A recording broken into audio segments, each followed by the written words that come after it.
మనకి వేళ వర్షం పడుతోంది, వర్షాకాలం, శీతాకాలం, వేసంకాలం ఎవరి వల్ల వస్తున్నాయి? మరి ఇప్పుడు మేఘాలు వస్తున్నాయని చెప్పారు. అవును. భగవంతుడి సృష్టి మీద ఎంత దయ ఉంది? ఒక్క బృహస్పతి గ్రహమే భూమిని సమాంతరంగా తిప్పుతోంది. ఎల్లవేళ వేడి ఉంటేనూ పనికిరాదు, ఎల్లవేళ చలి ఉంటేనూ పనికిరాదు, ఎల్లవేళ వర్షాలుంటేనూ పనికిరాదు. 3 కాలాలని ఏర్పాటు చేసి ఒకే కోణంలో, ఒకే కక్షలో, ఒకే డిగ్రీస్లో భూమిని సమాంతరంగా తిప్పి దాని గురుత్వాకర్షణ శక్తి చేత భూమి కాలిపోకుండా, నాశనం అయిపోకుండా కాపాడే గొప్ప గ్రహం బృహస్పతి గ్రహం. దాన్ని పూజ చేయమని ఎవడన్నా చెప్తున్నాడు? మిగిలిన అన్నీ కావాలి మనకి. అసలు ఈ భూమినే కాపాడుతున్నాడు.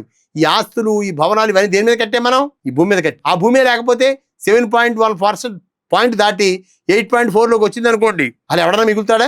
మొత్తం మనం కట్టుకున్న అలా కప్పు కూలిపోతాయి. మరి అసలు ఈ భూమి ఎవరి మీద ఆధారపడి ఉంది? బృహస్పతి యొక్క గురుత్వ ఆకర్షణ శక్తి.